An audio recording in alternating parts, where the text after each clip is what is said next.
queridos amigos, paroquianos, paroquianas e queridos ouvintes que estão sempre conosco aí, todas as noites, também pessoal que fica conosco no terço. A gente entra ao vivo agora ali pela live da Paróquia Imaculado Coração de Maria, para começar esse projeto de formação semanal que a gente vai ter aqui junto à paróquia, nesse processo assim de que estamos vivendo de tempo de pandemia, né? Que é um tempo para muitos de ficar em casa, né?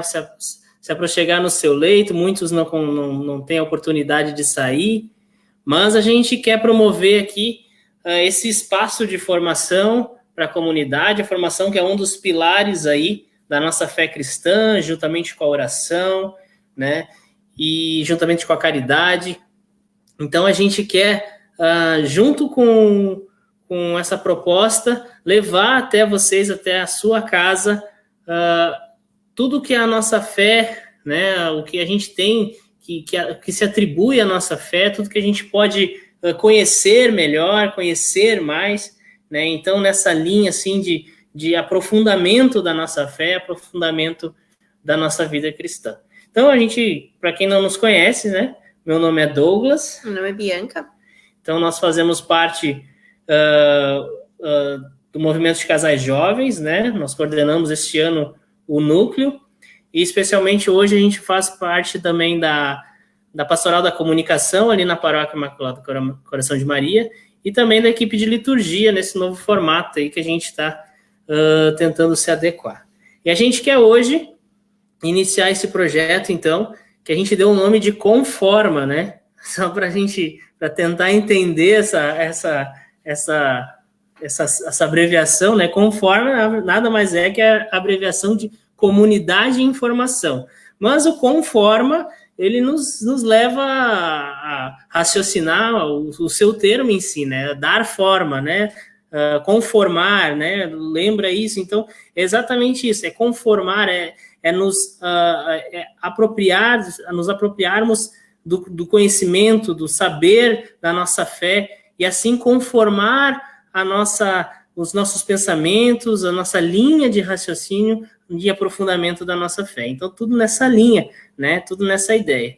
E hoje, o primeiro Conforma tem a alegria de trazer aqui, e acho que nada mais justo de que trazer até esse nosso momento, o nosso pároco, o Padre Laênio, que se dispôs aí a iniciar esse projeto junto com a gente, para falar um pouquinho aí sobre Corpus Christi, essa semana que se inicia aí, essas celebrações, né, especial aí para nossa vida cristã. Seja bem-vindo, Padre Laênio. Tem que só ativar o microfone, só ativar o seu microfone, é isso. Detalhezinho de nada, mas tudo bem. Mas, de fato, é importante a gente conhecer aquilo que faz parte de nós, né? Porque a ideia do conforme é interessante, porque é estar caber dentro daquilo que se dispõe a nos abrigar, né? Isso também tem essa ideia, assim, de caber dentro. Mas como é que a gente pode caber dentro? Conhecendo os cantos todos, né? Conhecendo todos os espaços, aí a gente pode ocupar esse espaço todo, então podemos, de fato, viver este conforma, né? Estar em conformidade com aquilo que também a igreja espera de nós. E nada melhor que conhecer, né? Conhecer a nossa fé. E aí uma proposta, e claro, dentro da temática que a gente está vivendo aí essa semana, viemos vivendo muitos elementos, né? Páscoa, depois Pentecostes, depois Santíssima Trindade, depois agora Corpus Christi, e aí vamos entrando em todas as celebrações. Semana que vem, dia 19, aí, em razão de Páscoa e Pentecostes e Corpus Christi, temos Coração de Jesus, né? Na próxima sexta-feira, dia 19, temos a festa do Sagrado Coração de Jesus, e dia 20, na liturgia, o Imaculado Coração de Maria. Então, só para a gente entender assim, que tudo tem uma sequência de fatos, e um está inteiramente ligado no outro. Não são coisas separadas, não é um armário cheio de gaveta, que a gente abre uma gaveta e fecha a outra, e uma não tem nada, não se comunica com a outra. Mas não, é o contrário. Né?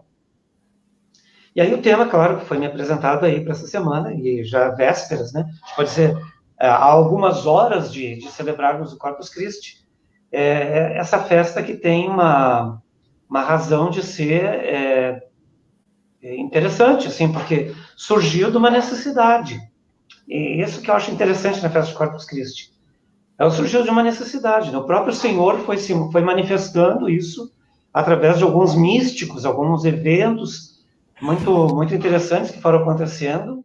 E aí ele foi mostrando isso, né? Que ele tinha vontade que isso se fizesse dentro da igreja.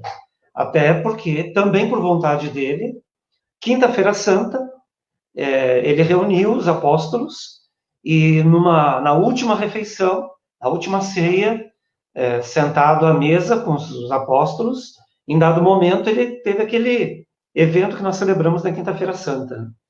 Ele se levantou, tirou o manto, vestiu amarrou uma toalha na cintura, pegou uma bacia com água, uma jarra, e serviu lavar os pés dos apóstolos, e em determinado momento ele diz, né, tomou o pão, ele não diz, ele fez, tomou o pão, deu graças, partiu, entregou aos discípulos e disse, este é o meu corpo,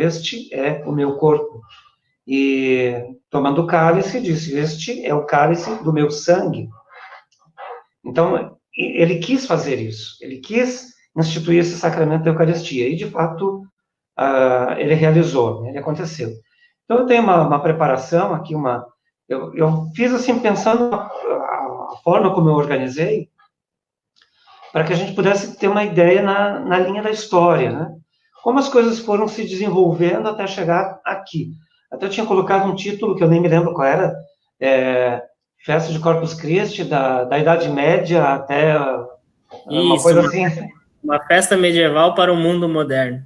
É isso, uma festa medieval para o mundo moderno. Porque isso, de fato, surgiu lá para aqueles tempos, né? Antes da Idade Média. Se a gente pensar o milagre eucarístico de Lanciano, lá pelo ano 700 e tanto, né? Antes da Idade Média.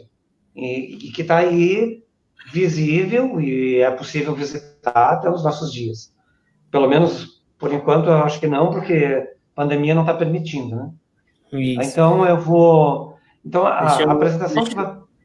Sim. Isso, eu vou colocar agora a apresentação do padre. Então, a gente desde já, a gente pede para o pessoal que possa compartilhar, né, a live lá. Todo mundo tem o seu celular. Quem está olhando o seu celular, vai lá, ó, tem um campo ali, compartilhar. Compartilha com mais gente, para que possa chegar mais gente aí. Essa linda apresentação aí, tudo muito bem preparado pelo padre Laene. No final, a gente vai ler os recadinhos ali do pessoal, já tem bastante comentário já na live, bastante gente chegando.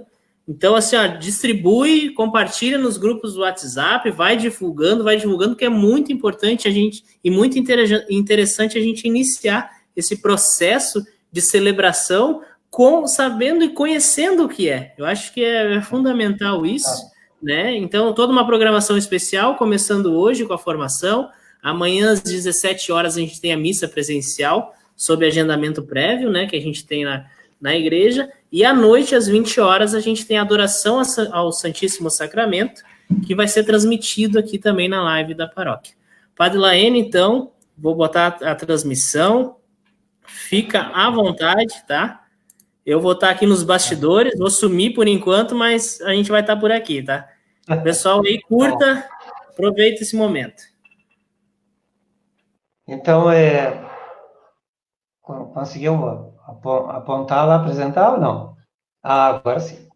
Pois então, eu fiz assim com uma cara de história, né? A gente vai olhando assim, na sequência da história, como as coisas foram acontecendo. Então, a proposta é isso, para a gente poder amanhã, então, ao participar nas celebrações, aqui ou em qualquer lugar onde a gente for participar, a gente vai entender um pouco mais, né, de onde é que saiu tudo isso e por que razão, então, nós estamos celebrando essa festa com este nome. Então, Corpus Christi, aí o título. E aí, então, a festa de Corpus Christi tem por objetivo celebrar este mistério da Eucaristia. Eu comentava no domingo que, quando a gente fala em Santíssima Trindade, logo vem a ideia também, vem à mente a ideia, a palavra mistério. E mistério não é uma coisa que está, eu dizia no domingo, não é uma coisa que está escondida, né? Então, eu citei a ideia de quando a gente assiste um filme, a gente vai assistir um filme de mistério. Aí se apresenta o mistério logo no início e a gente passa 2 horas ali, ou quase isso, ou um pouco mais às vezes, acompanhando o desenrolar da história para poder conhecer o mistério lá no final. E justamente nessas questões aí de Santíssima Trindade ou Eucaristia, o mistério está diante dos nossos olhos, né? Nós já temos contato com ele desde o início, mas a questão aqui é que a gente não consegue encontrar a palavra apropriada ou palavras apropriadas para poder explicar isso, né? Para dar a devida definição de tudo isso. Então, o mistério da Eucaristia. E no que constitui o mistério da Eucaristia? A presença real do corpo, sangue, alma e divindade de Jesus no Santíssimo Sacramento.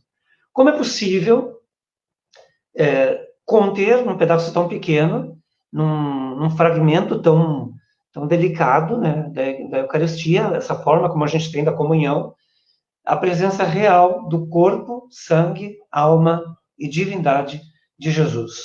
É uma coisa, de fato, que não podemos entender, não podemos entender, não podemos explicar, não tem como explicar.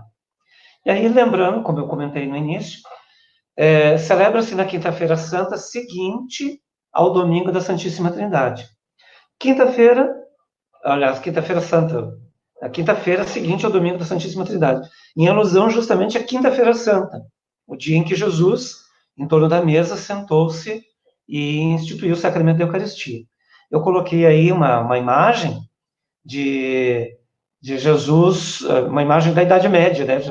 Já que eu falei uma festa da Idade Média para o mundo moderno, mas características bem de Idade Média. Então, Jesus ali sentado à mesa, só que na Idade Média eles colocavam na mão de Jesus o pão já no formato da hóstia que a gente conhece aí. Então, é interessante também como curiosidade ali.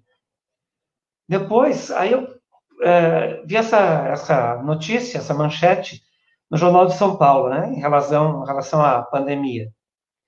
Em 19 de maio saiu essa manchete no Jornal lá de São Paulo. Em 8 séculos com a mesma data, prefeito de São Paulo altera a festa de Corpus Christi com uma canetada.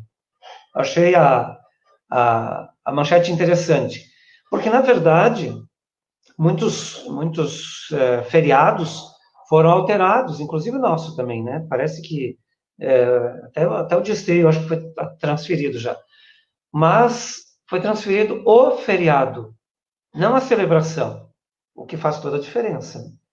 Então, a gente pode mudar o feriado de data, viver em outro lugar, em outro momento, o feriado no sentido de não ir para o trabalho, mas como juntaram aí vários feriados, porque a gente já estava em casa mesmo, então, mas a celebração de Corpus Christi é no dia de Corpus Christi, pronto. E isso o prefeito não tem como mudar. Então, em 8 séculos aqui com a mesma data, é uma bobagem, né? Porque ele não mudou a festa de Corpus Christi, ele mudou o feriado, o dia de ficar em casa. Apenas para a gente pensar isso.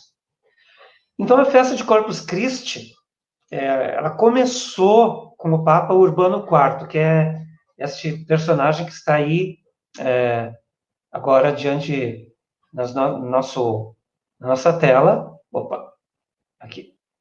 Este Papa Urbano IV, no dia 8 de setembro de 1264. E como é que ele chegou a essa história do Corpus Christi? Bom, aí vamos avançar um pouco mais. Essa moça que está aí com esse ostensório, Santa Juliana de Montcornion. Montcornion é uma cidade, uma região. Ela morreu no dia 5 de abril de 1258. É uma religiosa, vivia numa abadia na cidade de Liège, na Bélgica, e ela teve uma visão na qual Jesus, o próprio Jesus, recomendava a ela, imagina, é uma coisa estranha, né? Aí também se estabelece o mistério, né? Porque Jesus pega justamente alguém que vive dentro de uma abadia, dentro de um mosteiro, um lugar mais ou menos escondido, para manifestar para o mundo. Ver que a lógica de Deus é um pouco diferente. Então, ela teve uma visão no qual o próprio Jesus recomendava que se estabelecesse uma festa litúrgica para recordar a instituição da Eucaristia acontecida na Quinta-feira Santa. E essa Santa Juliana ficou até um pouco, assim, agoniada, né? Porque, poxa, Jesus, ela teve essa visão de Jesus, mas ela pergunta, como ela consegue fazer isso a partir de um mosteiro, né? E ficou assim, meio na dela, como a gente pode dizer hoje, esperando uma oportunidade, uma situação em que ela pudesse, de fato, apresentar isso para mais adiante. Essa é a igreja do mosteiro onde ela vivia, imagina, 1258, está aí a igreja ainda possível, que a gente pode visitar na Bélgica. No mosteiro onde essa irmã vivia, depois de algum tempo, então, eles começaram a fazer a exposição e bênção do Santíssimo Sacramento. Assim, uma coisa, não era uma festa externa, era apenas para as irmãs que viviam dentro desse mosteiro. Apenas isso. Não, sei lá, não sei quantas viviam aí dentro desse mosteiro, mas não era certamente um grupo muito grande. E elas começaram, então, ali naquela abadia, de vez em quando, fazer essa exposição do Santíssimo e a bênção com o Santíssimo Sacramento, e mais ainda, o uso da sineta que a gente tem hoje na missa, né, que quando se faz a elevação da hóstia consagrada, a gente toca aquele sino, ali nesse mosteiro que começou essa história, né, para justamente chamar a atenção das pessoas, para as pessoas olharem para a hóstia que está sendo elevada e fazer um instante ali de adoração. E aí começaram aí, com o uso de sinetas durante a elevação na missa, começaram nessa região aí, nessa abadia. E aí são assim, os primeiros ensaios do que poderia ser depois. Então, bênção do Santíssimo e a própria celebração de Corpus Christi. Mas, apesar de ser um evento importante, extremamente relevante, não foi este o evento que fez com que toda a igreja, de uma maneira ampla, celebrasse cada ano a festa do Santíssimo Sacramento. Ainda ficou lá com as irmãs, exclusivamente com as irmãs, durante muito tempo. E sozinhas, só elas. E, de novo, a grande preocupação da irmã Juliana, da Santa Juliana, de como fazer com que isso ultrapassasse as paredes e os muros da abadia e chegasse nas ruas, nas cidades outras onde, não só onde elas viviam, mas no próprio país, da Europa toda, no mundo todo.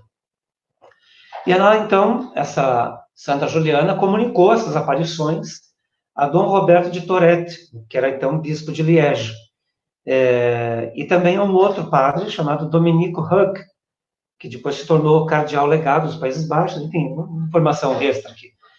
E Jacques Pantaleon, que na época era arquidiácono de Liege. Olha que interessante. Esse Jacques de Pantaleon depois se tornou o Papa Urbano IV, que deu o início às celebrações propriamente dito da festa do Corpus Christi. Veja que interessante, né? Comunica para um, que depois comunica para outro, que daí é o cardeal, primeiro é o padre, depois o cardeal, depois não sei o quê, o arquidiácono, que depois se torna papa. É que Deus vai dando um jeitinho e as coisas vão acontecendo do jeito que ele quer, porque ele quer, né? E aí a história conta, então, que o bispo ficou muito impressionado com isso que Santa Juliana comunicou, e nesse tempo, então, os bispos tinham o costume, tinham a possibilidade, tinham o direito de determinar algumas festas específicas para as suas dioceses. Pode ser do padroeiro, pode ser uma data cultural, sei lá, a festa, a celebração das colheitas e não sei o quê, enfim. Cada diocese tinha essa chance de fazer essa possibilidade de determinar essas festas. E ele, então, convocou um sínodo.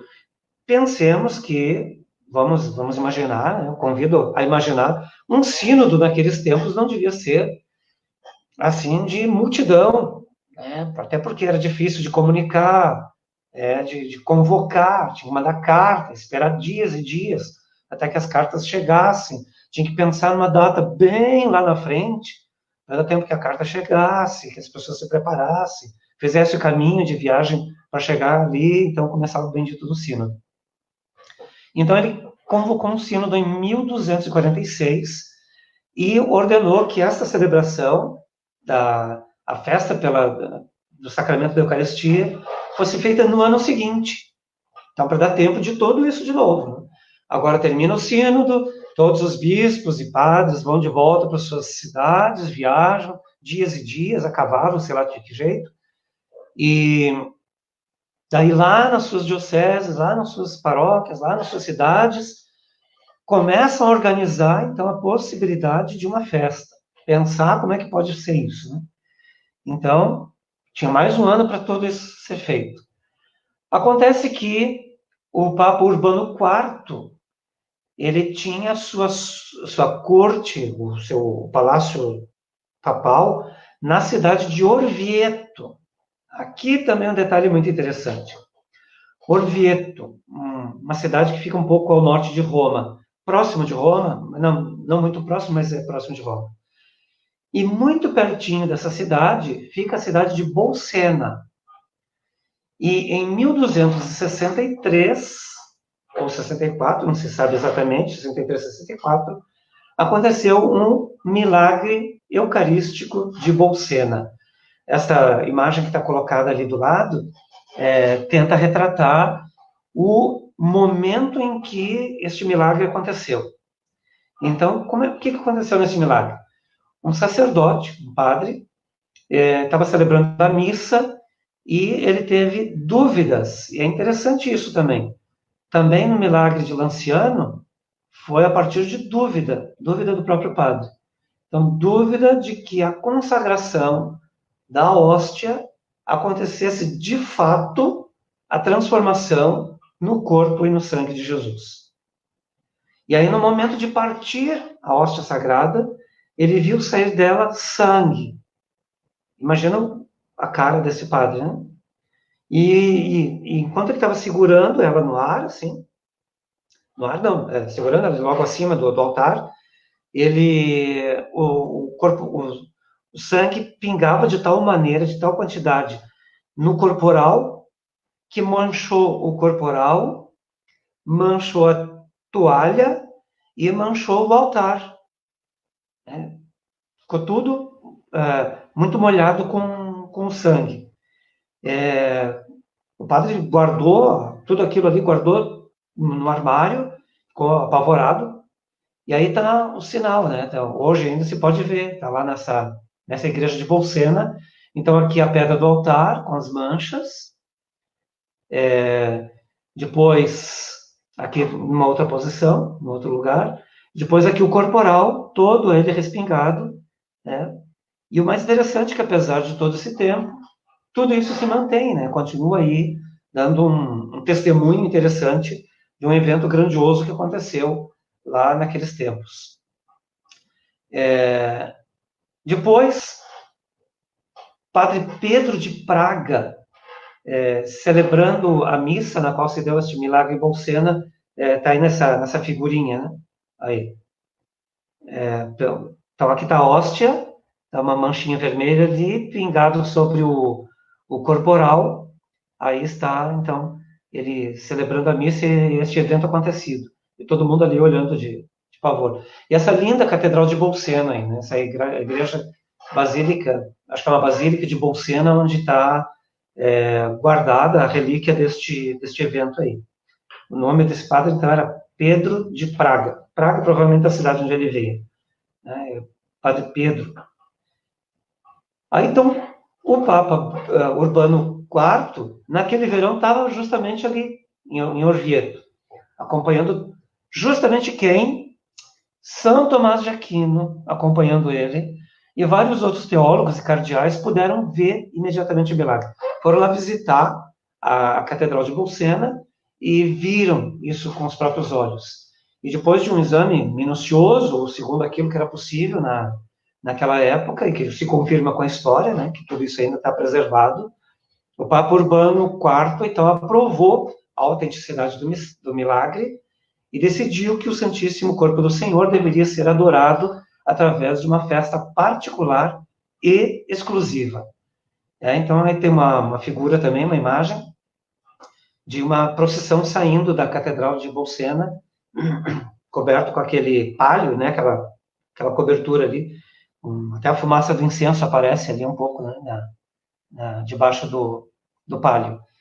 E, então, aí se começou algum tipo de festa particular. Começou, é muito no início.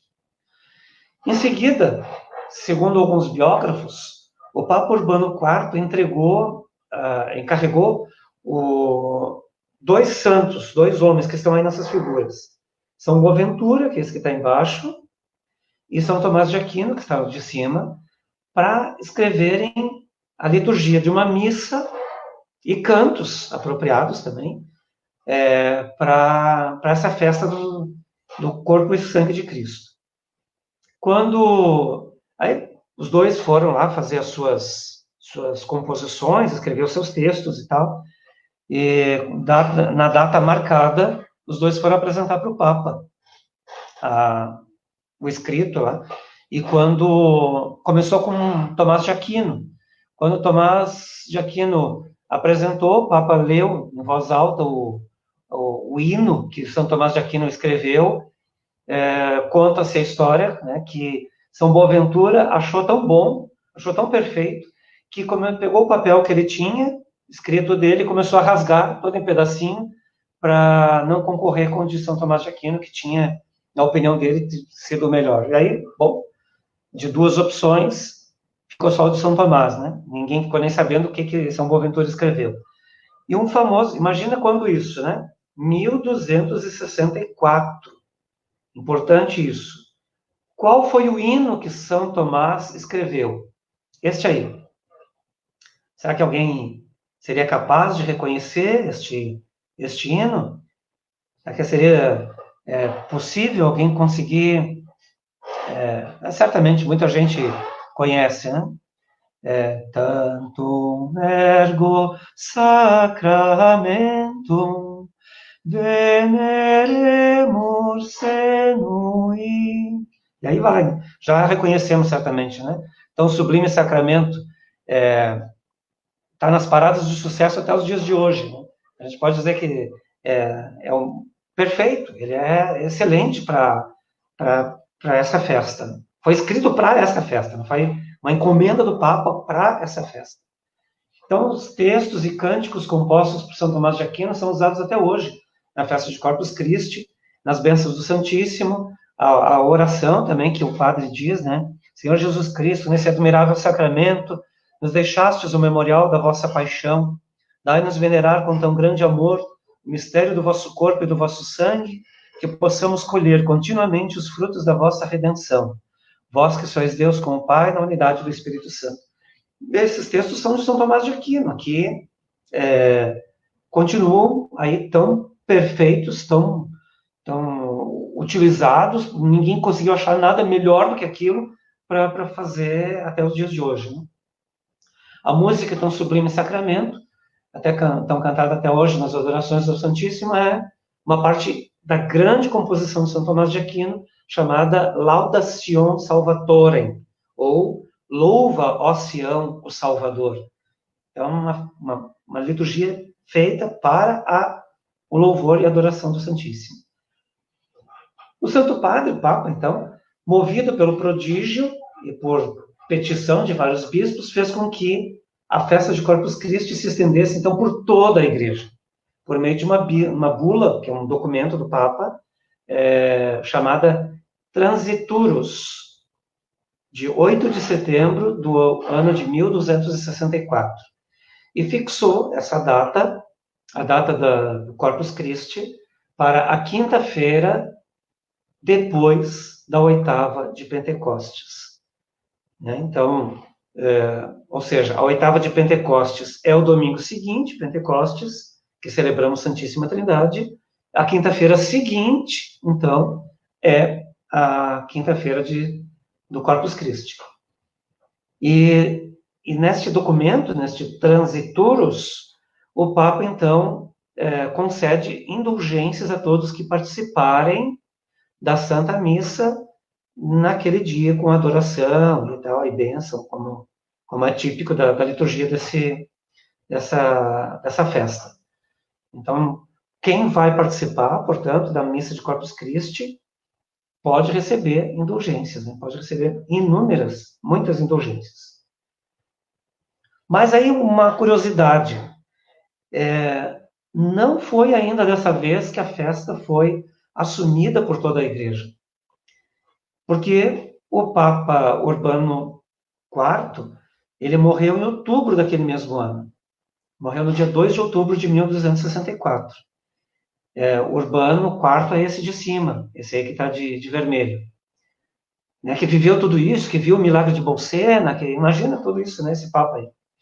Mas, e aí, então, esse decreto ficou um pouco esquecido, um pouco de lado. Se fosse hoje, já estava na internet, já estava resolvido o assunto, né? Mas não é o caso. Então o Papa morreu, então, enfim, todo o aparato de funeral e de não sei o quê, depois conclave para escolher o novo Papa e não sei o quê. E aí se deixou um pouco a festa de lado. Mas o Papa Clemente V, que é esse que está logo embaixo, tomou o assunto nas suas mãos, meio por acaso, um tempo depois, e criou o Concílio Geral de Viena, em 1311. E mais uma vez, né, Deus aí, mostrando sua vontade, ordenou que a festa fosse adotada por toda a Igreja, não só para aquele pedacinho da Europa, mas por toda a Igreja. E aí, em 1317, foi promulgada uma recompilação das leis, ou seja, do decreto, né, pelo Papa João 22, né, 23 aí do Concílio Vaticano II, em 1317 ele não tinha nem nascido ainda.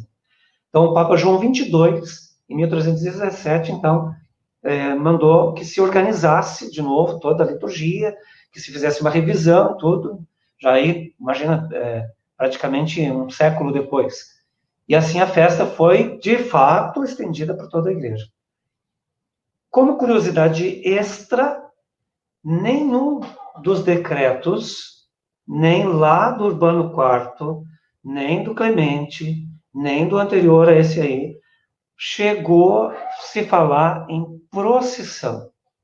Ninguém falava em procissão com o Santíssimo Sacramento. A procissão não fazia parte da festa, da celebração do Corpus Christi. Essas procissões foram dotadas, melhor dizendo, de indulgências pelos papas Martinho V, em 1417, ele viveu ali entre 1417 e 1431, também depois Eugênio IV, que foi o sucessor dele, se fizeram bastante comuns a partir do século XIV. Veja qual distância, né, essa situação toda vai levando. Então, demora bastante até que, de fato, se estabeleça, se fixe no calendário uma festa grandiosa como essa. Então, aqui em cima, na parte de cima, não lá, assim, dotado de grande beleza, o Papa Martinho V, e no de baixo aqui, o Eugênio IV. Né? Então, o nome dele está lá em cima, Eugênio IV, com o número romano 4 vezes repetido o 1 ali. E, finalmente, aí vem o grande evento, o Concílio de Trento, que aconteceu entre 1546 e 1563. Declarou que, muito piedosa e religiosamente, esse costume na igreja se determinasse com uma procissão. Então, que seja levada, até a expressão que diz irreverente e honorificamente seja levado em procissão pelas ruas e lugares públicos. Então, dessa forma, os cristãos expressam sua gratidão por tão inefável, né? Algo que não se tem palavras apropriadas para explicar. Então, por tão inefável e verdadeiramente divino benefício pelo qual se faz novamente presente a vitória e o triunfo sobre a morte e a ressurreição de nosso Senhor Jesus Cristo.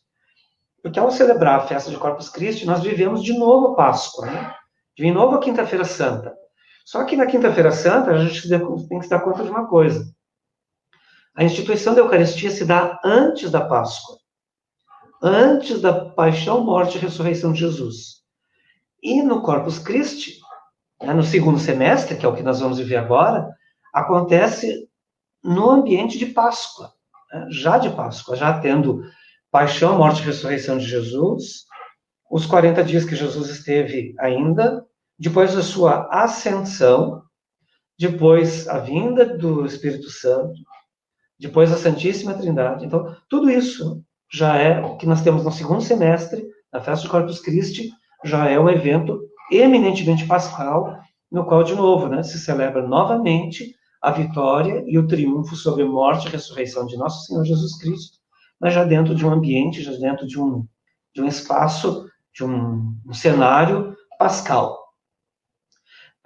Como curiosidade, tem uma figura, uma ilustração do Concílio de Trento, um pouquinho diferente do Concílio Vaticano II, porque o Vaticano II tinha centenas e centenas de cardeais e bispos do mundo inteiro. O de Trento foi um pouco mais restrito em relação ao que a gente conhece hoje. Mas, enfim, tiveram decisões grandiosas, apenas para que a gente tenha, e coisas de até hoje, né? Eu fiz uma listinha aí de algumas das coisas que aparecem no Concílio de Trento, definidos ali, e que a gente vai reconhecer que estão ainda na nossa vida no dia de hoje da Igreja. Por exemplo, condenou a venda de indulgências, que o Lutero tinha feito, era bem naquele ambiente de Lutero, já tinha feito toda aquela função de divisão e separação na Igreja, e a Igreja, então, reconheceu essa dificuldade, esse erro, e, de fato, encerrou essa parte do capítulo da nossa história.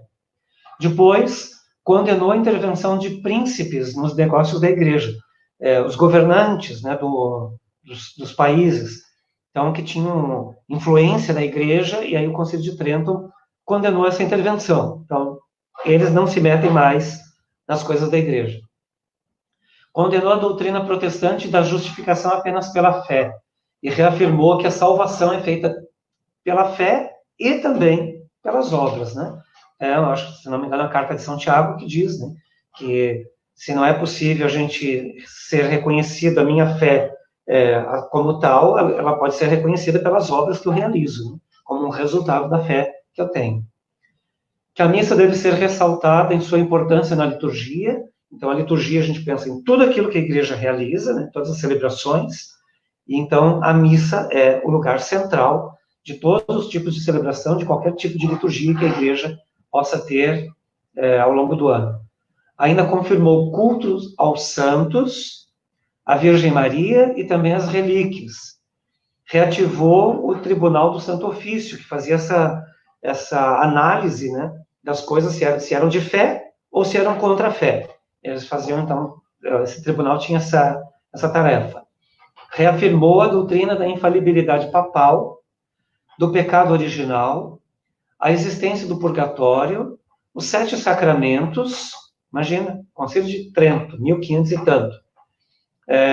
Confirmou a indissolubilidade do matrimônio, mas proibiu os membros do clero, né, os padres, os religiosos, bispos, cardeais, enfim, de assumirem o sacramento do matrimônio. Até então, havia algumas possibilidades, né? Que era tudo permitido. Havia umas possibilidades. Mas aí, porque bem antes disso, havia possibilidade ainda maior do matrimônio para o clero.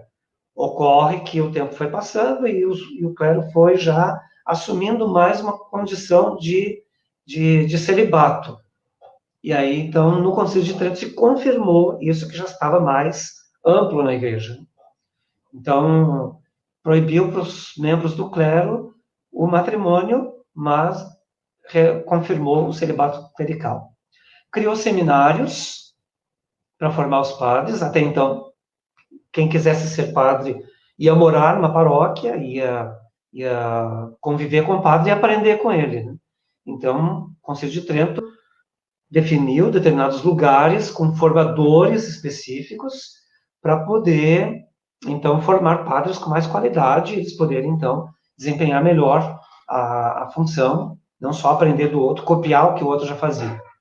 Também estabeleceu o Concílio de Trento decretos e metas para a unidade católica, fortalecendo aí, então, a hierarquia, né? Definindo o papel do bispo, do pároco, do papa.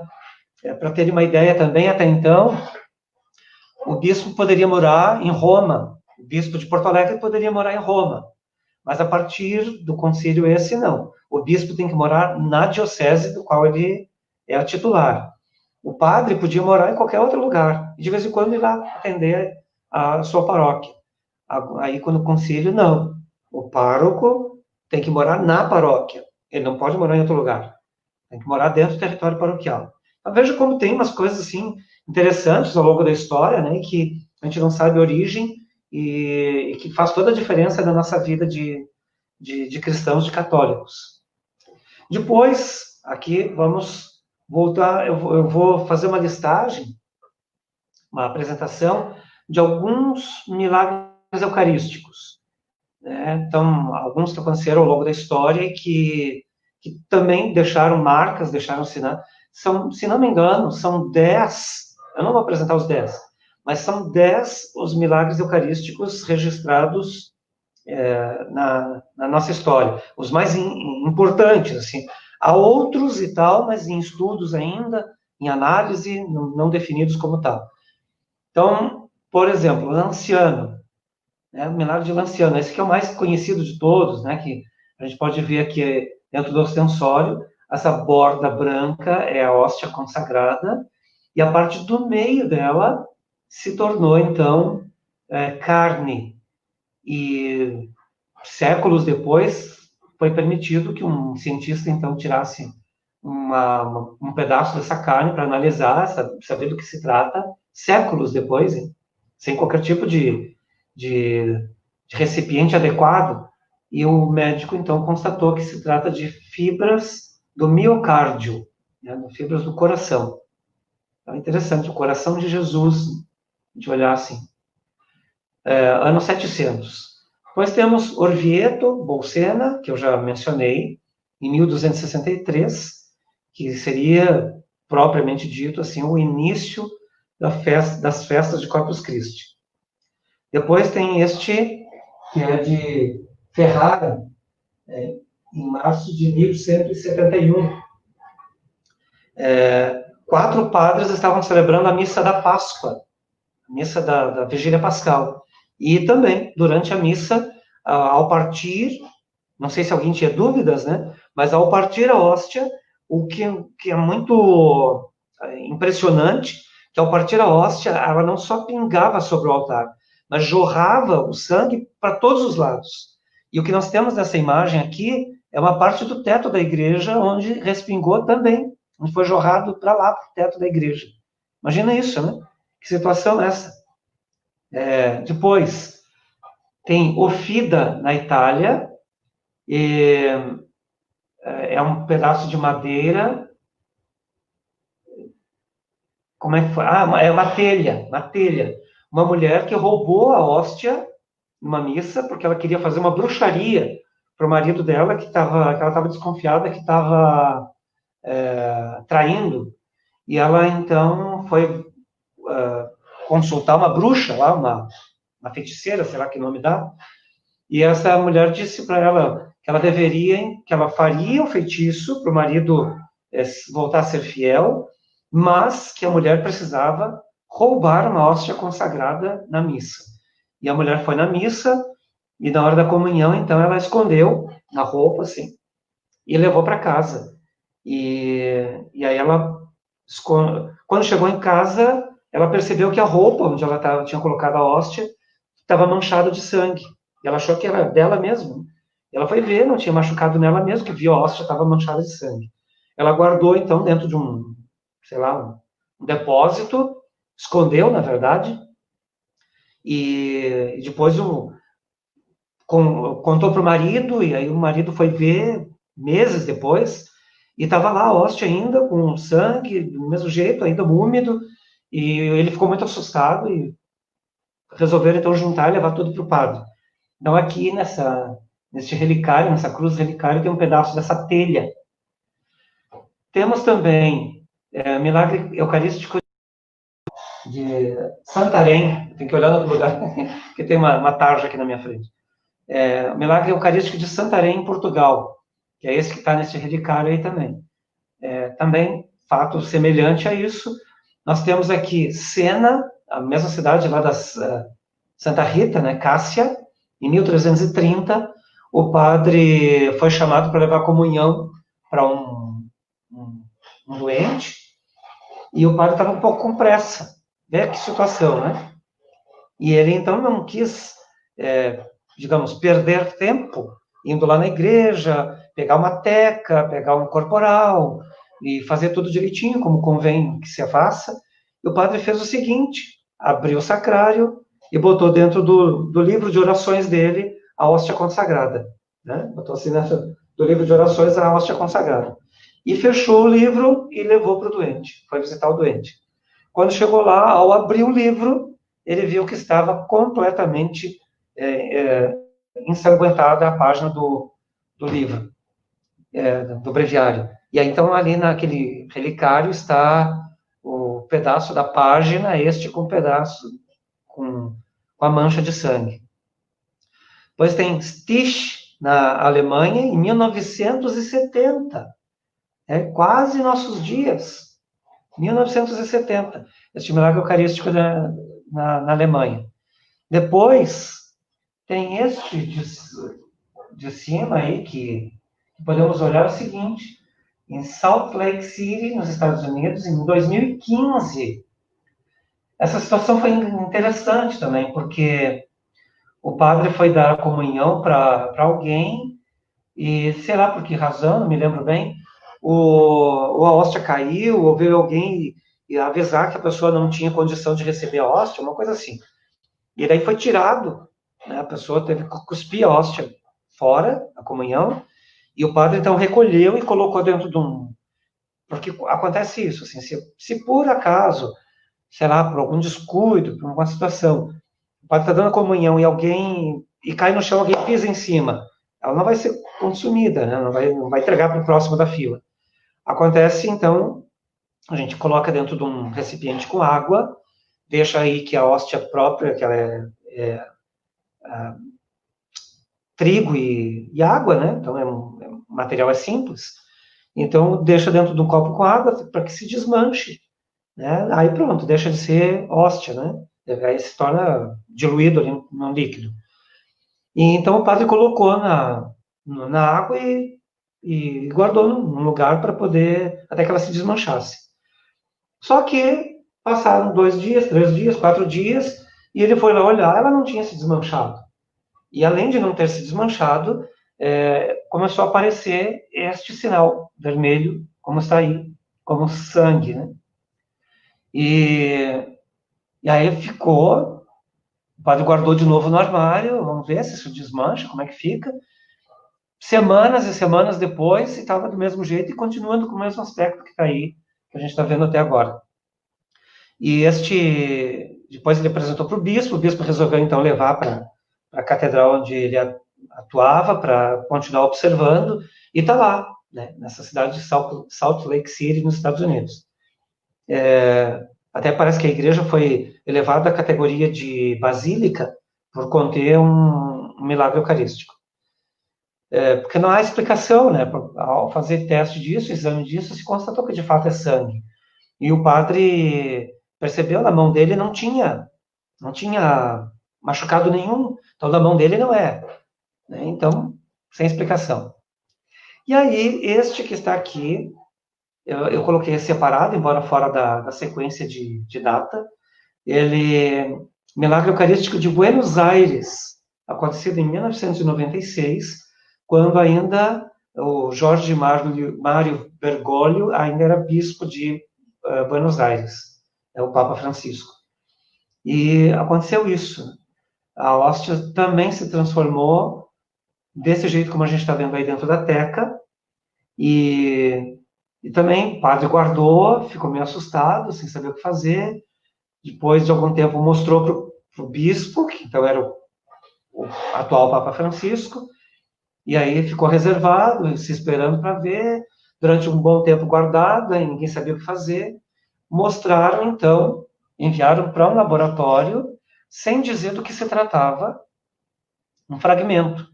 E a pessoa que fez a análise escreveu esse laudo, né? A amostra analisada é um fragmento do músculo cardíaco que se encontra na parede do ventrículo esquerdo, próximo das válvulas. Este músculo é responsável pela contração do coração. Veja só. Só que o mais interessante é o seguinte, que esta hóstia, ela continua sangrando. Continua sangrando. Ela não sangrou e cessou. Isso é o que é o mais impressionante. O pessoal até diz lá, é a hóstia sangrante. Sangrante.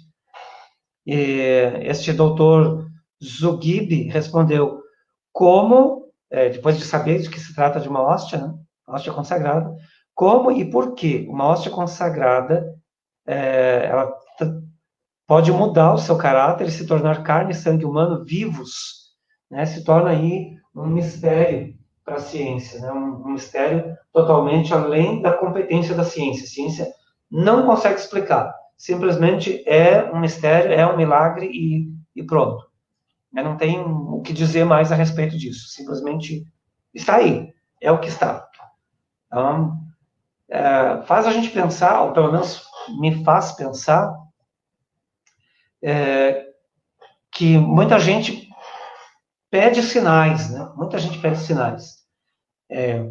Não tem como não lembrar de São Tomé, né? Eu preciso ver. Eu preciso ver. E aí, estão vendo. Está aí o sinal. Né? E agora, como faz? Não crê por quê? Não acredita por quê? Tem que tocar agora com a mão também?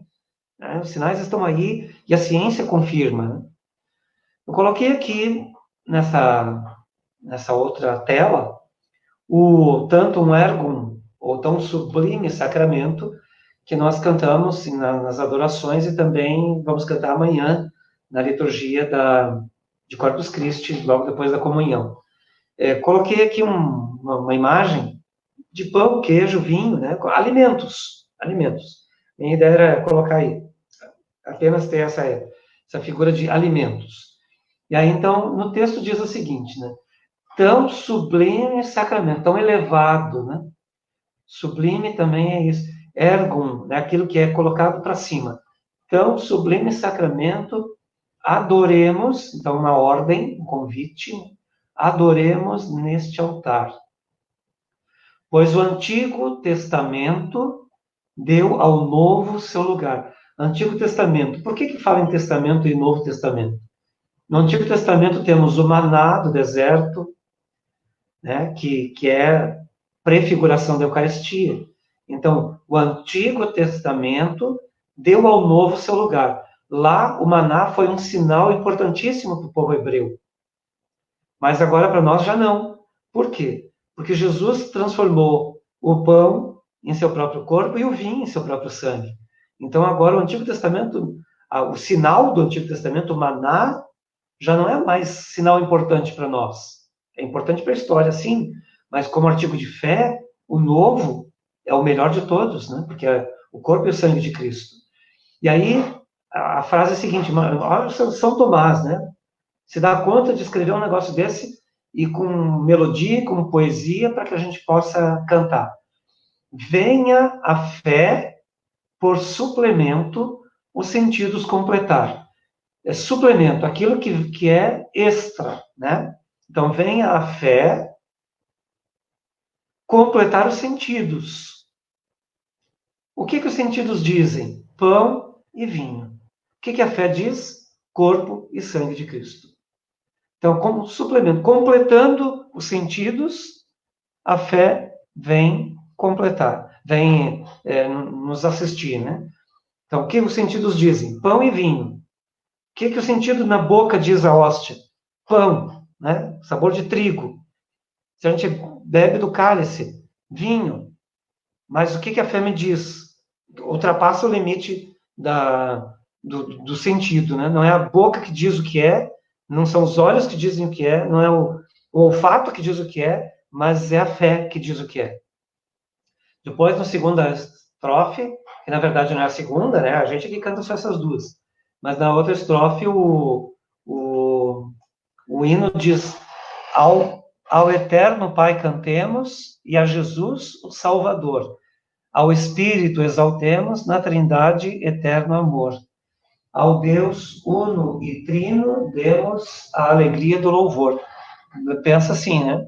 Na oitava de Pentecostes, nós temos Santíssima Trindade, porque é justamente depois da Santíssima Trindade que celebramos Corpus Christi. E aí, nessa figurinha que está aqui, nós temos ao Eterno Pai, cantemos, e a Jesus, representado pelo Cordeiro, o Salvador.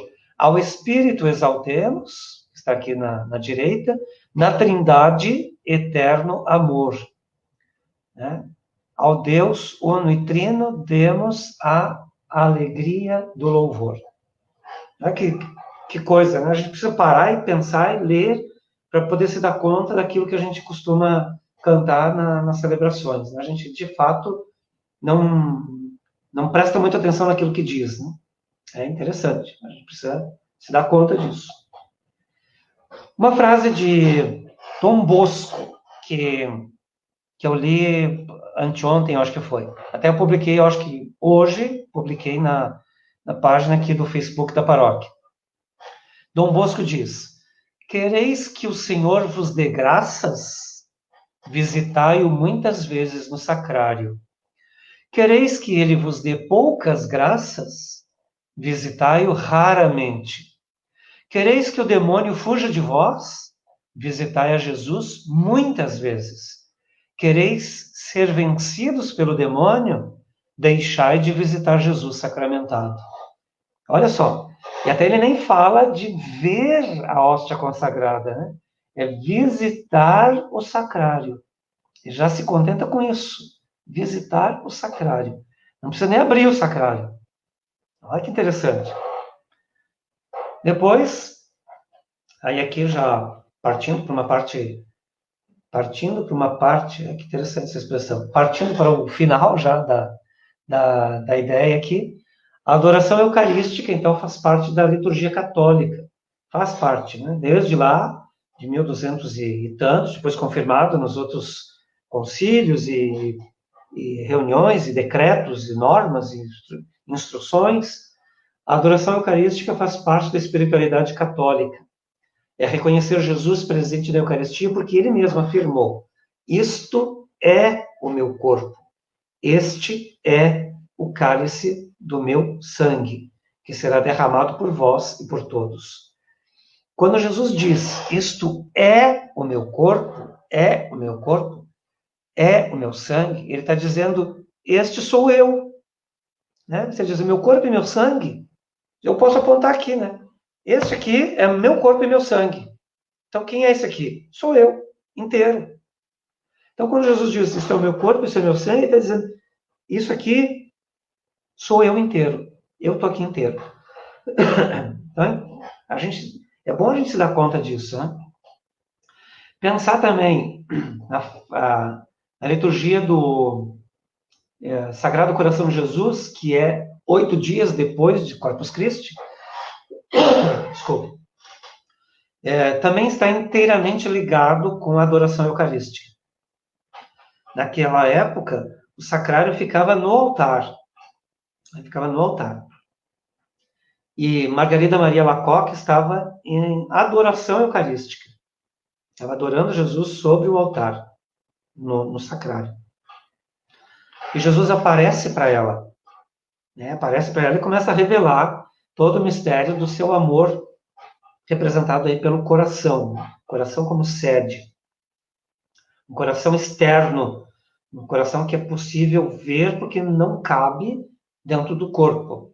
Pelo seu tamanho amor. Tem uma figura, uma imagem aqui logo atrás do coração de Jesus, uma imagem que eu adquiri alguns anos atrás e que vai comigo onde eu vou.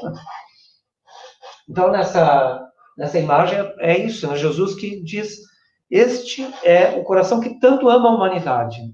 Poxa, o coração que justamente está apresentado onde? Nos mistérios eucarísticos ao longo da história. Que a gente vai vendo ao longo da história. Jesus que se manifesta, se faz pelo sacramento da Eucaristia, se faz presente nos milagres eucarísticos, que depois os cientistas vão analisar aqueles fragmentos e constatam que se trata de músculo cardíaco, que bombeia o sangue. Poxa, era pão que se torna carne do coração que bombeia o sangue. Olha aqui. De fato, Deus não faz as coisas pela metade, hein? Deus faz as coisas completas. E aí traz para nós uns pensamentos assim bem intensos, bem complexos, para fazer a gente compreender a coisa devagar também. Tem alguns sacramentos que eu particularmente digo que a gente passa a vida inteira tentando entender.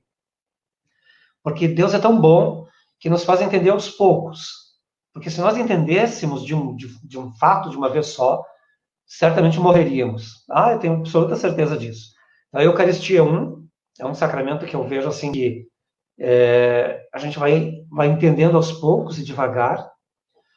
O sacramento do batismo, como é que pode o Senhor marcar a alma de uma pessoa com o sacramento do batismo e transformar essa criatura num filho e dar a ela uma alma imortal? Não é uma coisa grandiosa esse negócio? Não cabe na minha cabeça. Às vezes eu me paro pensando, poxa, sacramento do batismo. E quando uma pessoa recebe o sacramento do batismo, é como se a alma dela... Lembra do personagem do Dorico Paraguaçu? Que ele dizia, agora eu estou com a alma lavada e enxaguada. É mais ou menos isso que acontece com o batismo. Né? A pessoa batizada, ela tem a alma lavada e enxaguada. Né? E talvez até perfumada com amaciante. Né? Fica completamente novo.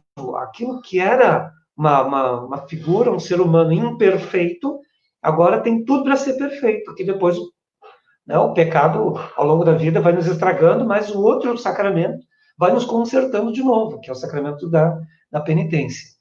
Então é interessante, quando Jesus diz, isto é o meu corpo e o meu sangue, ele está dizendo, este sou eu, é o meu ser inteiro. E nós cremos que na Eucaristia, na hóstia consagrada, está presente corpo, sangue, alma e divindade de nosso Senhor Jesus Cristo.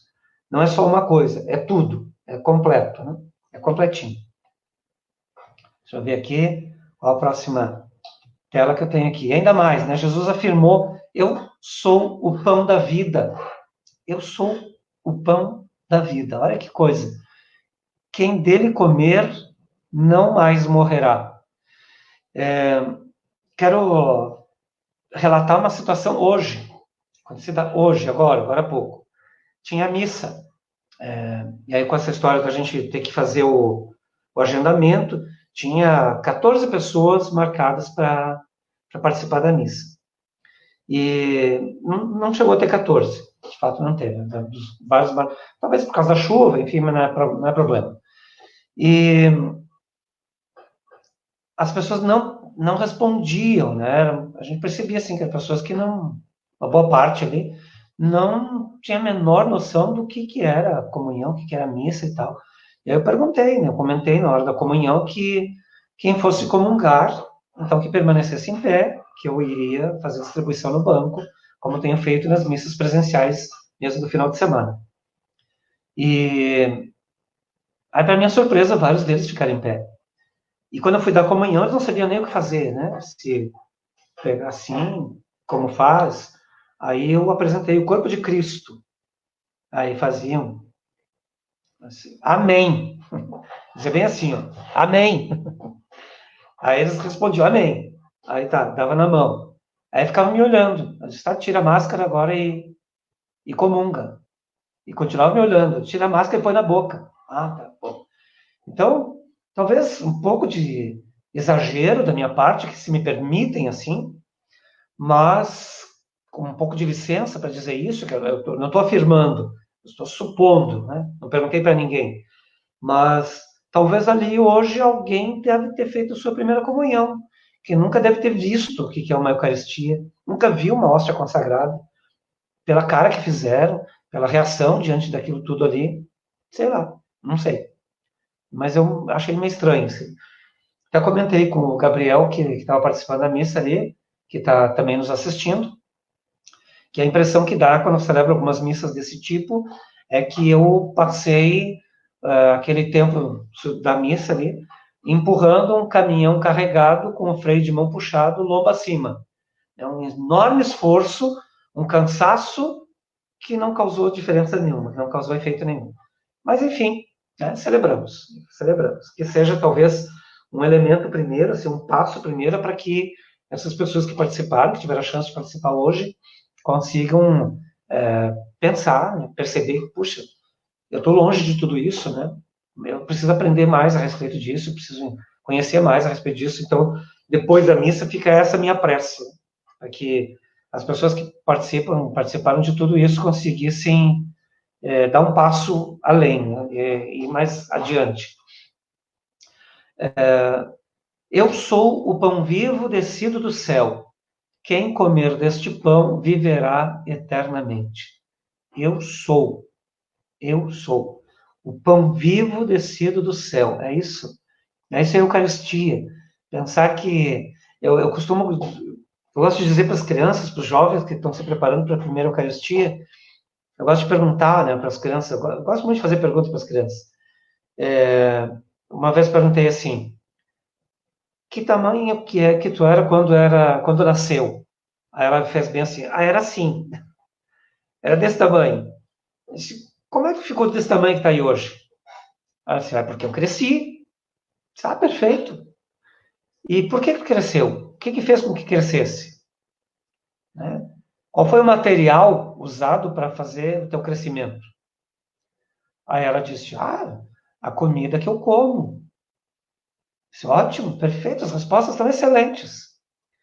Então quer dizer que quando tu come feijão, arroz, carne, salada, frutas, esse alimento entra pela boca, depois a gente mastiga, ele vai ao teu estômago, aí o estômago, por uma maravilha de Deus ali, ele desmancha aquele alimento em vários nutrientes, e aí esses nutrientes vão para todos os lugares do corpo em que a gente, que fazem parte de nós, né? Então, alguns, por exemplo, queratina vai para as unhas, né? Vai para o cabelo, não sei que vitamina A vai para a pele, vai para os olhos, vitamina C, não sei para onde, fibras, não sei do que, enfim, todos os elementos que fazem parte dos alimentos, a gente come e isso aí o estômago faz toda a distribuição para o organismo inteiro, para cada lugar, aquilo que está precisando daquele elemento. E a menina ficou me olhando assim. É isso? Ela, sim, é isso. Agora pensa na Eucaristia. Se é Jesus presente na Eucaristia, se é o corpo e sangue de Cristo, quando eu recebo a Eucaristia, quando eu ponho na minha boca, também vai para o meu estômago, também lá o estômago faz esse processo e ele distribui para o meu corpo inteiro, né? Todas as fibras do meu corpo, todas as veias, as artérias, também fica correndo o próprio Cristo da Eucaristia. Você dá conta disso? Né? Dentro de nós também começa a correr depois que a gente participa da mesa da Eucaristia. E aí a gente entende um pouco aquilo que São Paulo diz, né? Já não sou mais eu que vivo, é Cristo que vive em mim. Se a gente assumisse de verdade isso, de que depois da Eucaristia, o próprio Senhor vive dentro de mim, ele pode olhar através dos meus olhos, ele pode falar através da minha voz, ele pode realizar os gestos que eu fizer.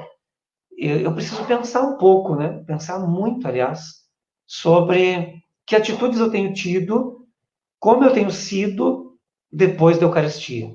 Quando eu termino a missa, eu vou para casa, como é que é a minha relação com as pessoas que eu encontro em casa? Como é a minha relação com as pessoas que eu encontro na rua? alguns maus católicos, às vezes fazem alguns comentários que são muito interessantes, né? Claro que certamente eles já se depararam com situações extremas assim, mas eles dizem, o que adianta participar da comunhão e depois sair falando dos outros da igreja? É uma coisa de pensar, né? Quem é a pessoa que saiu dali está levando também a própria Eucaristia dentro de si, está levando o Senhor dentro de si. E aí, que atitudes? Como é que eu tenho que me tornar?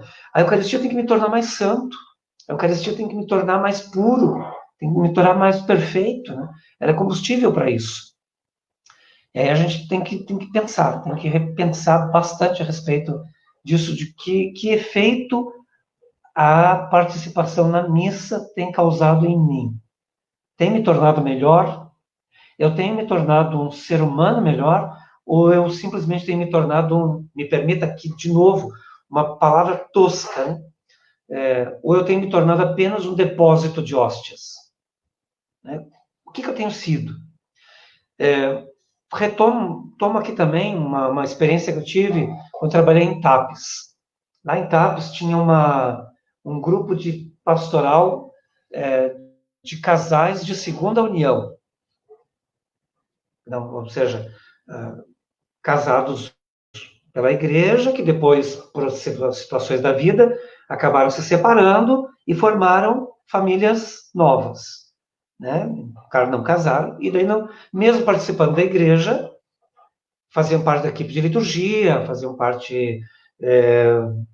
leituras na missa e tal, mas davam para mim um testemunho grandioso do que é a vida de igreja, sabe? Um testemunho grandiosíssimo. Eles, na hora da comunhão, eles combinavam, assim, e eles sentavam ao mesmo tempo. Lá, todos sentavam. Então, chamava muita atenção aquilo, né? Para mim, pelo menos, chamava atenção. Eles sabiam que não deveriam, que não podiam participar da Eucaristia. Isso não era drama para eles nenhum. Eles entendiam isso. Existe uma situação e eu vivo essa situação e eu não posso participar disso. Né? Tudo bem. Mas uma coisa que me chamava muito a atenção era que alguns casais tinham filhos.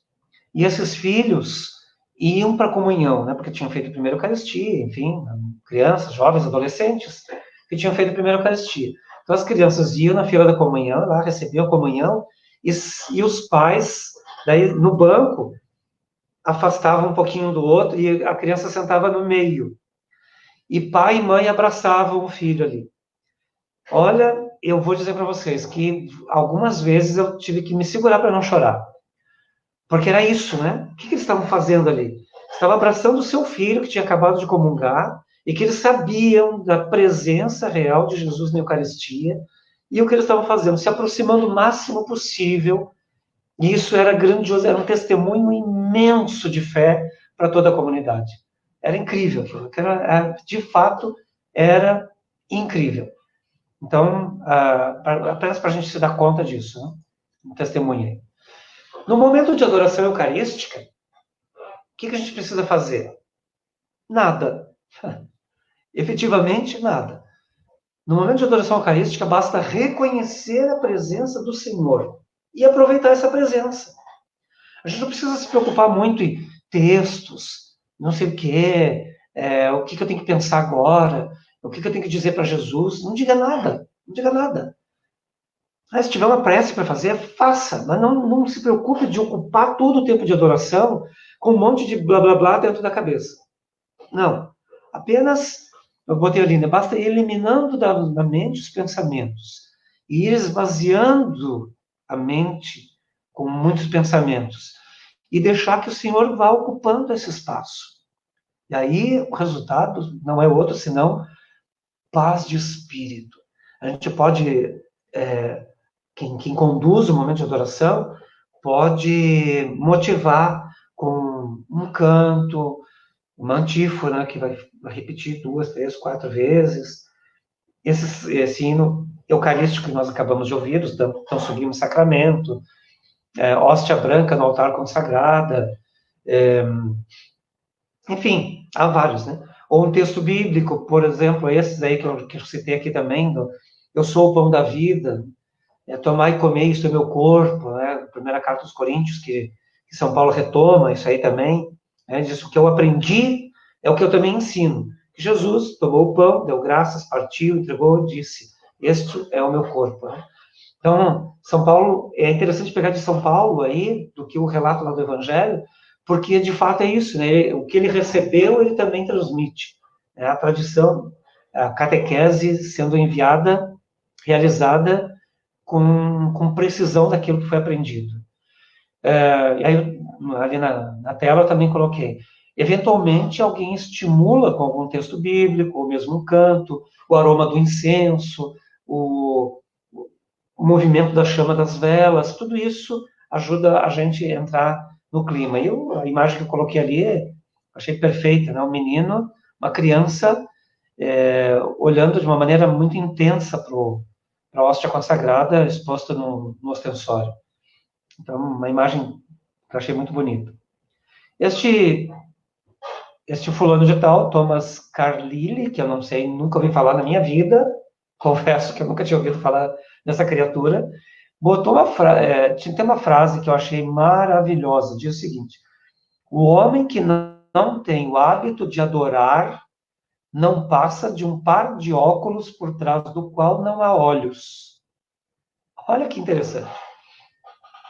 O homem e a mulher, né, o ser humano, que não tem o hábito de adorar, não passa de um par de óculos por trás do qual não há olhos. Ou seja, não serve para nada. Né? Só óculos só tem função, só tem razão de existir por causa dos óculos que estão lá atrás, dos olhos que estão lá atrás. Se não tem olhos, para que servem os óculos? Para que serve? Uma frase achei muito, muito interessante, muito apropriada para trazer aqui. Não sei quem é essa criatura aí. Quinta-feira Santa, lá na Semana Santa. Instituição da Eucaristia na celebração da última ceia de Jesus com os apóstolos antes de ser entregue. Quinta-feira de Corpus Christi, uma segunda oportunidade para celebrar, para relembrar, ou para celebrar e se lembrar do Santíssimo Sacramento no segundo semestre. Já que a Quinta-feira Santa acontece no primeiro semestre, Corpus Christi no segundo semestre. E a gente, então, tem 2 meses, dois períodos do ano para revalorizar, né? O segundo para revalorizar, viver de novo um pouco a intensidade da preparação para a paixão, morte e ressurreição de Jesus, que é o que de fato a Eucaristia é, né? O sacrifício da Eucaristia, o sacrifício da cruz, realizado uma vez para sempre. E aí, no segundo semestre, temos Corpus Christi, que é, de novo, valorizar isso. De novo, revalorizar. E depois, várias peças eucarísticas. Aqui eu peguei a 3, porque, se não me engano, a que nós temos na missa de amanhã de Corpus Christi. Tem sempre um grande motivo de adoração, louvor e ação de graças. Por exemplo, para essa Eucarística 3, que é a que teremos amanhã, depois do canto do santo, né? Santos, santo, santo, santo, que é o que os anjos cantam, quando nós nos unimos à voz dos anjos e dos santos, que estão lá fazendo a adoração, o louvor de Deus. Né? Já se deram conta disso? Quando a gente canta isso na missa, nós unimos, e é isso que o padre diz, né? Unindo nossa voz à voz dos anjos e à voz dos santos todos, dizendo, ou cantando, aí começa o canto, a recitação. Santo, santo, santo, Senhor Deus do universo, o céu e a terra proclamam a vossa glória. Então, aí o que diz na prece eucarística logo depois do santo? Na verdade, vós sois santo, ó Deus do universo, e tudo o que criastes proclama o vosso louvor, porque por Jesus Cristo, vosso Filho e Senhor nosso, e pela força do Espírito Santo, dais vida e santidade a todas as coisas, e não cessais de reunir o vosso povo. Estamos reunidos, né, na missa. Reunir o vosso povo para que vos ofereça em toda parte, do nascer ao pôr do sol, um sacrifício perfeito. Nossa, isso é de uma poesia, de uma beleza que encanta a gente. Né? Como é que alguém conseguiu escrever um negócio desse? Como é que alguém conseguiu pensar uma coisa dessas? Né? Tá perfeito isso aqui, não tem nada para mexer nisso aqui. E acompanha nossa história aí há alguns milhares de anos, né? Pelo menos quase 2000 anos, este tipo de texto acompanha a nossa igreja. Deixa eu ver aqui mais o que eu botei no próximo. O grande convite, né? Corpus Christi, missa às 17 horas. A frase de João, no capítulo 6, quem come a minha carne e bebe o meu sangue tem a vida eterna. Botei essa setinha super, super discreta aqui para a gente se dar conta de uma coisa importantíssima, que a missa é sob agendamento, e já vou lhes dizer que para a missa de amanhã já ultrapassamos, não, ultrapassamos porque tem equipe de liturgia junto, mas já ultrapassamos, então, o número máximo permitido para a igreja. Então, grande notícia para mim foi essa, né, quando o Anderson me apresentou a lista com 60 nomes, que é o permitido ali, e mais equipe de liturgia, padre, equipe de canto e tal, essas coisas todas. Eu fiquei bem feliz assim, com essa possibilidade, com essa resposta. Tá? Então, é isso. Aqui estamos. Estamos de volta, então, atentos aqui, ó. Muito bom, padre, muito bom, muito legal. Estendi muito, nem sei quanto tempo demorei. A gente nem percebe. Foi bastante. A gente nem percebe o tempo passar. Então, de tão valiosa foi a catequese que a gente recebeu nessa noite, para que a gente possa... O Isaías, inclusive, está aqui junto, participando dessa incrível formação que a gente teve aqui. Agradecer, padre, a oportunidade de ter estado conosco, de ter se disponibilizado a estar conosco nessa noite. Vamos ter outros encontros com o senhor aqui. A gente vai elaborando o tema, a gente já havia conversado, né, de pensar nos temas e mais temas, né? O ideal, né? O ideal mesmo é que a gente conseguisse fazer lá no auditório, né, para toda a comunidade e tal. Mas o vírus aí não está deixando a gente fazer essas coisas, né? Então a gente usa esses outros recursos que estão à nossa disposição para isso. Né? Exato. Dizer que lá na live lá tinha bastante gente comentando. Eu achei que a gente ia dar para a gente comentar, mas é muita gente comentando. Então, só deixar um agradecimento ao pessoal. Tem gente da sua antiga paróquia, do Coração de Jesus. Até o Padre Diego está ali, Padre Diego, muito bem, que alegria ter o senhor aqui junto conosco. Exato, muito bom. Então, agradecer mais uma vez, padre. Lembrar a todos que estão conosco, nos assistindo aqui, que a nossa formação, o nosso Conforma continua na semana que vem. Como o padre lembrou, é a semana do Sagrado Coração de Jesus. Isso. Então, a irmã Cristina, filha do Sagrado Coração de Jesus, vem falar sobre a espiritualidade do Sagrado Coração de Jesus, né? Essa devoção tão bonita que a gente tem a graça de ter uma comunidade do Sagrado Coração de Jesus. Então, semana que vem, na quarta-feira, nesse mesmo horário, às 21 horas, a gente vem ter um momento de oração aí e falar um pouquinho sobre essa devoção. Agradecer mais uma vez, padre, agradecer a todos que estiveram conosco. Lembrando, então, a missa, bom que o padre falou já, a missa já esgotou o agendamento, né? Mas quem não vai poder ir, pode assistir aí nos outros meios de comunicação que a gente tem aí tanto na TV como na rádio ou nas próprias mídias sociais. Mas amanhã à noite o padre vai estar de volta, juntamente com o grupo de oração Coração de Maria. A gente vai estar transmitindo ali da paróquia uma adoração ao Santíssimo Sacramento, né? Às 20 horas, a gente vai estar aqui na live da Paróquia Imaculado Coração de Maria para fazer essa transmissão. Certo, padre? Queria deixar algum recadinho mais? Lembrar também aquela ação social que está prevista, né, de arrecadação de alimentos. Ou até interessante, deixa eu pegar aqui a palavra que o Douglas tinha me falado quando sugeriu isso, de que, já que não, embora uma coisa não tenha nada a ver com a outra, né? Já que não vamos fazer tapetes, então quem sabe trazemos alimentos. Foi boa essa. Já que não podemos fazer tapetes, então vamos fazer alimentos. Então, é um convite também, não é obrigado, né? Não é o ingresso, não é aquela história de o ingresso é 1 quilo de alimento, não tem nada a ver com isso. Mas seria muito bom se trouxesse, porque vai somar para que algumas famílias atendidas aí pela obra social da paróquia possam receber mais também. Então, é uma ajuda, é uma forma também de colaborarmos com essa situação toda aí. Isso aí. Então a gente pode, então quem for à missa amanhã pode trazer. Quem vier no final de semana nas missas pode continuar trazendo. A gente pode estender aí até o final de semana essa ação solidária, né? Sem problema nenhum. Então acho que isso é muito importante aí. Certo, padre? O senhor poderia dar a bênção para nós para encerrarmos? Claro. Eu vou até pegar aqui a imagem do coração de Jesus. Ela é levinha, até essa vantagem que ela é bem levinha. Então, vou deixar vocês aí sozinhos. Eu gosto disso aqui, ó, né? Jesus apontando, este é o coração que tanto ama a humanidade e que muitas vezes recebe como resposta irreverência. Olha essa palavra que ele usa, né? Irreverência.